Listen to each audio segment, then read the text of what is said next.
arrival of the pet. They cheered as the human dropped her weapon.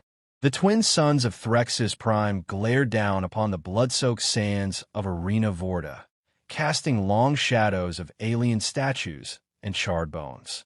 It was a day like any other, the stands overflowing with spectators of every species.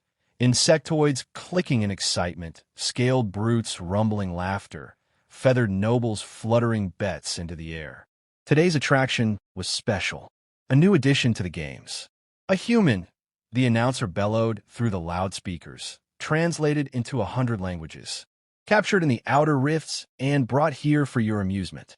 A soft-fleshed primitive, barely smarter than livestock. A chorus of laughter erupted from the stands. The gates creaked open, and out she walked. Serra Vale, shackled at the wrists, barefoot, dressed in torn fabric that barely passed for a tunic. She looked thin, dirty, pathetic. Her eyes, a pale gray, seemed to barely register the roaring crowd above her. Some spectators hurled objects. Others jeered. A large screen displayed her species profile. Human, Class 9, low-danger mammalian biped. Designated status: pet/gladiator fodder/exotic meat trade. Poor thing, someone laughed. She'll last what? 10 seconds. In the observation deck above the ring, the arena master, a bloated Skethary noble, leaned back in amusement. This'll boost ratings. Let's see the brute crush her bones. Across the ring, the gates slammed open again. Out stepped Krogthal, champion of Vorta, armored in chitin, plating fused with metal. 7 limbs, each ending in curved blades, with 2 mandibles twitching hungrily. His record: 307 wins. No losses. He waved to the crowd, soaking in the adoration, then pointed at Serra. "I'll cleave her in half," he snarled, his translator spitting the words with venom. The guards shoved a long glaive into Serra's hands. She stared it silently, her fingers barely curled around the grip. Then she turned her gaze to Krogthal. Something flickered in her eyes. The crowd watched, eager for blood. She stepped forward and dropped the weapon. A collective gasp. Confusion rippled through the arena like a heat wave. Some laughed harder. She's surrendering? She's broken already? Pathetic species. Up in the VIP booth, a quiet man stood unnoticed among the nobles. Clean-shaven, dark-haired, unassuming. Human, but no one paid him any mind. His name was Rook. He watched Serra with an expressionless face, his arms folded. Down below, the arena's execution countdown began. "Forfeit accepted," the automated voice declared. "Champion Krogthal, finish her." The massive warlord lunged. It was fast, brutal, meant to be theatrical. Krogthal's lower limbs charged while his upper blades came in from the sides. Serra didn't move. Not at first. Then, just before impact, she shifted. A subtle tilt. A pivot. One hand slid between Krogthal's lower limbs, found a vulnerable joint. Her fingers bent unnaturally, crack, and his limb tore free with a spray of dark ichor. The crowd went silent. She ducked under a blade, stepped sideways, rammed her palm into a nerve cluster in his neck. A shriek. Krogthal stumbled. Another step, and her knee crushed his thoracic plate. His body spasmed. 6 seconds. Another combatant, one of the guards, leapt in with a plasma staff. She disarmed him before his weapon ignited, snapping his wrist and flipping the staff in the air before catching it mid-spin. 2 more aliens tried to intervene. One dropped dead from a staff to the throat. The other lost 3 limbs before hitting the ground. 14 seconds. There were no cheers, no boos, only silence. The blood pooled slowly around Serra's bare feet. She stood upright now, shoulders relaxed, eyes scanning the crowd.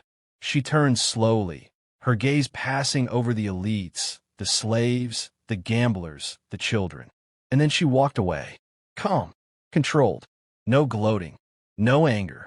In the control room, a technician scrambled for the slave collar control pad. "Detonate it," the arena master screamed. "Kill her now." The technician froze. "Sir, it's been disabled." Up in the VIP booth, Rook tapped his wrist once. His image shimmered, then vanished completely. Far above, in orbit, a silent ping echoed through space. The humans were awake, and they weren't playing anymore. The drop. 14 seconds. That's all it took to end the illusion, to tear down centuries of comfortable lies the galaxy told itself about humans. Serra Vale stood at the center of the arena, the blood of 6 alien warriors soaking into the sand around her bare feet. The glaive she'd been handed lay where she had dropped it, untouched, useless. She hadn't needed it. The crowd was silent, paralyzed by a cocktail of disbelief and primal fear. This wasn't a fluke. It wasn't luck. It was a message. Sarah's eyes swept across the arena's stands, calm and patient, as if studying a mural of insects trapped behind glass. Her breathing hadn't changed. No labored gasps. No wild panic. Not even a victory grin. She tilted her head, still silent. Up in the command tower, the arena master sputtered, his fleshy face trembling with rage. Where are the backup enforcers? Where's the neurocollar override? They're not responding, sir, his aide stammered. And the collar's command node, it's been burned out. Physically melted. What? She's just a human. The aide didn't answer. He stared at Serra on the monitor, jaw slack. Then, across the arena, a door creaked open. A platoon of security enforcers entered, armed and armored, stun rifles locked on target. 8 of them, all trained, all elite. The crowd exhaled collectively, relief maybe. Serra turned slowly to face them. A voice called out over the arena's speaker system, filtered through the translator grid. Human, you are under detainment for unauthorized combat. Kneel and submit. She blinked once. Her hands rose to shoulder level, open, non-threatening. Then she moved. The enforcers barely had time to react. The nearest was already airborne, disarmed by a disarming twist of Sarah's wrist and thrown headfirst into another. 2 rifles discharged, missed. The shooters fell an instant later, limbs dislocated, helmets crushed. A scream echoed, then was cut short as Serra twisted her body and flipped one of the guards into the arena wall, cracking bone and steel alike. 10 seconds. One guard tried to retreat. She was already behind him. One strike to the spine, and he dropped. 14 seconds. Again, silence. The crowd didn't cheer. No one moved. No one blinked. Serra stood tall, surrounded by twitching bodies and broken armor. Her face remained expressionless. Not cold, not angry, just efficient, purposeful. From the shadowed booth, Rook watched with a stillness few noticed. Though his body shimmered slightly now, flickering as the last of his personal cloaking field deactivated. He tapped the comm on his forearm once. A tone replied. Asset activated, he said quietly. Threxus Prime operation complete. The voice on the other end was female, calm and clipped. How long? 14 seconds. A pause. Then begin uplink. Rook looked back down. Serra had turned toward one of the arena's massive screens now, the one that had mocked her just moments ago. She walked toward it, and with a sudden motion, hurled a broken piece of a guard's armor at it. The screen shattered in sparks. The system lights began flickering. Power fluctuations followed. The translator grid glitched and buzzed. Sir, the control technician in the tower shouted. We're under a data attack. Something's hacking into the planetary broadcast node. What? Shut it down. Cut the signal. It's not coming from outside. It's internal. Origin. The human's collar. The slave collar. The same one that was supposedly burnt out. The same one Serra had allowed them to put on her. She had never been captured. She had infiltrated. The arena's giant screens flickered. Every viewing device on Threxus Prime, from noble lounges to slave dens, went black. Then a new image appeared. Not Serra, not Rook. A map. It showed glowing red dots, each one pulsing across the galaxy. Every red dot was a human. Hidden, embedded. Some labeled kitchen drone, entertainment slave, combat pet, medical attendant. Then a line of text appeared in Galactic Standard, stamped in stark white across the map. You shouldn't have cheered. The broadcast ended. Silence fell again. Rook left the observation deck without another word. Cloak re-engaged, while alarms began to wail across Threxus Prime. Civil defense scrambled. Officials panicked. But down in the arena, Serra Vale simply walked toward the exit gate, stepping over the corpses she had made. No one dared stop her. Human doctrine. Long before Serra Vale stepped into the arena, long before she was sold as a combat pet, a doctrine had been written. Not in the language of the Galactic Council, not broadcast to the stars. It was written in war rooms, behind sealed steel doors on Earth. It was etched in silence, shadows, and resolve. The doctrine of perception. Let them think we are weak. Let them relax. When the moment comes, remind the galaxy why Earth was labeled a death world. Serra Vale was born on Earth's northern continent, deep within the mountain ranges of the Old World. Trained from adolescence in zero-gravity combat, cybernetic countermeasures, and biological manipulation, she was not just a soldier. She was a calculated answer to the galaxy's arrogance. Humanity had made contact with the wider galaxy 2 generations ago. The initial interactions were disastrous. Humans were categorized as low-tier sapients, emotionally volatile and biologically fragile. Earth, with its toxic atmosphere and apex predators, was considered a curiosity, a biological freak show. So the galaxy laughed and enslaved. Thousands of humans were taken in those early years. Earth governments protested. The Council ignored them. Some humans fought back. Many died. But something shifted after the first decade. Earth went quiet. No ambassadors. No protests. No fleets. They watched, listened, waited, and trained. Covert programs were launched. Special operatives like Serra were engineered and surgically placed within enemy infrastructure. Many posed as prisoners, some as staff. Most remained dormant. Until now. Back on Threxus Prime, Rook stood in the upper-level maintenance corridor overlooking the Capitol Tower's transmitter array. Around him, panicked technicians scrambled to purge the hacked broadcast. One of them tried to call in a council technician team. Rook slipped through the chaos like smoke. He entered a private relay room, sealed the door, and activated his data core. A shimmering hologram of a human commander appeared above his wrist. Commander Elisa Horn, head of Earth's Off-World Intelligence Division. Report, she said. Serra completed the breach. Public perception has shifted. Panic has begun. Collateral? Minimal, Rook said. Controlled exposure. High shock value. Zero council counter-response so far. Commander Horn's eyes narrowed. They still think she's unique. Yes. They assume it's an isolated mutation or an outlaw. Let them. Behind her, displays flickered with dozens of feeds. Alien governments holding emergency meetings, markets crashing, slaver routes shutting down. It had begun. Serra had not left the arena through the front gates. She had descended. Beneath Vorta Arena was the corpse chamber, a refrigerated vault where the dead were stacked, scanned, and recycled. No one expected a survivor to walk through it. Her bare feet left prints on the blood-smeared steel floor. At the far end, a hidden panel recognized her retinal signature.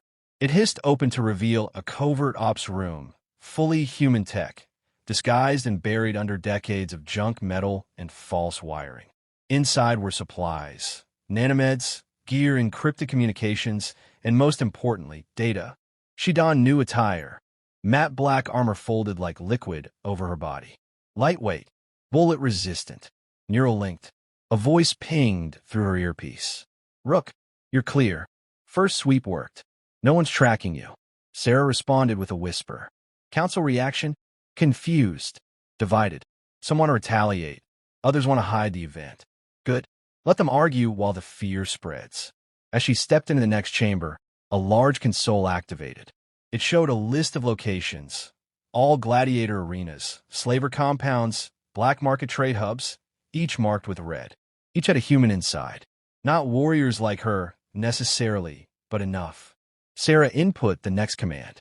Across the galaxy, at that very moment, dozens of humans activated their own protocols.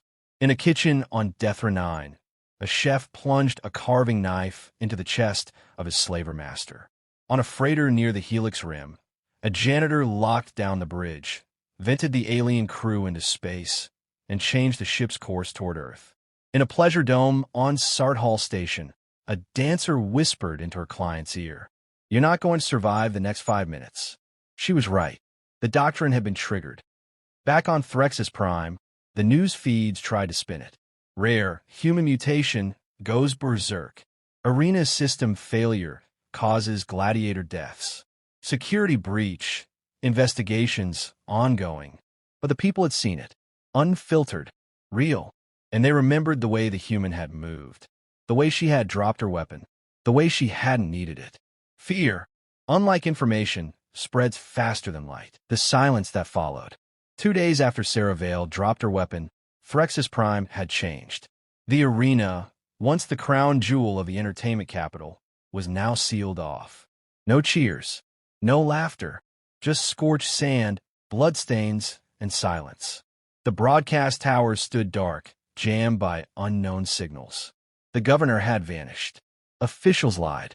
Civilians whispered. Everyone remembered the human who hadn't needed a weapon, and they were afraid. In the Galactic Council's inner chambers, alarm dominated the agenda. The chamber, a floating crystalline structure orbiting the neutral moon Ikar, echoed with angry voices. "She was just one human," barked a Velvani diplomat, his translucent skin glowing red. "How could one unarmed specimen destroy an elite team in seconds?" "It wasn't just her," another delegate hissed. 14 separate incidents in less than 48 hours, all across different sectors, all involving humans. "Coincidence," someone said weakly. "Pattern," corrected a Vurax general. "Planned," coordinated. A long pause followed. Then the floor split open in the center, revealing an emergency dossier projected above the dais. Doctrine of Perception, Source, Earth. Translated into Galactic Standard, a single quote looped across the projection. "We offered peace. You gave us cages.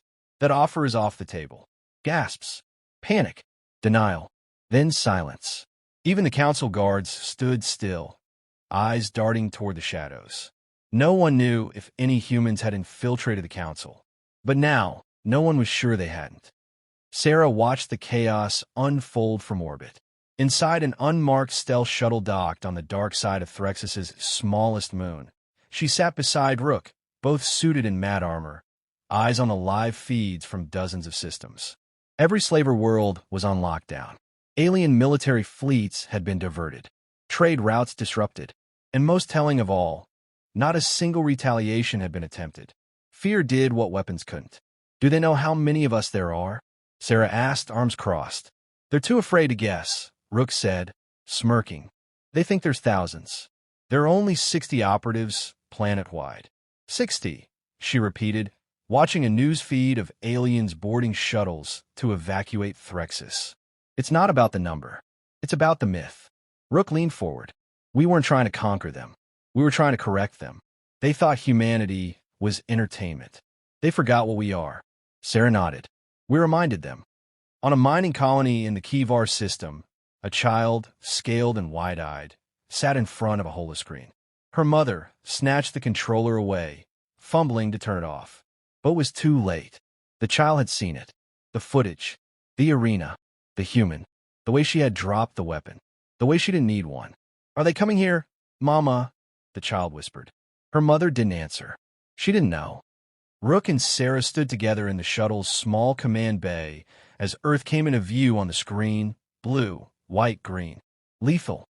Alive. Rook tapped a small button on the console, linking to Earth's off-world command. A voice came through. Commander Elisa Horn. "Good work," she said. "Pull back. The message is out." Serra tilted her head. "We're not retaliating." "No need," the commander replied. "They've already surrendered. No declarations. No banners. But they won't touch another human. Not for a very long time." Serra lowered herself into a seat, eyes distant. "Funny, what is?" "They cheered when I dropped the weapon," she said softly. "They thought the fight was over." Rook chuckled. "No," he said. "That's when it started." The arena on Threxus remained empty. The sand lay undisturbed. No footsteps. No shouting. No blood. Only silence. Final line. The galaxy had won a show. What got was a reckoning.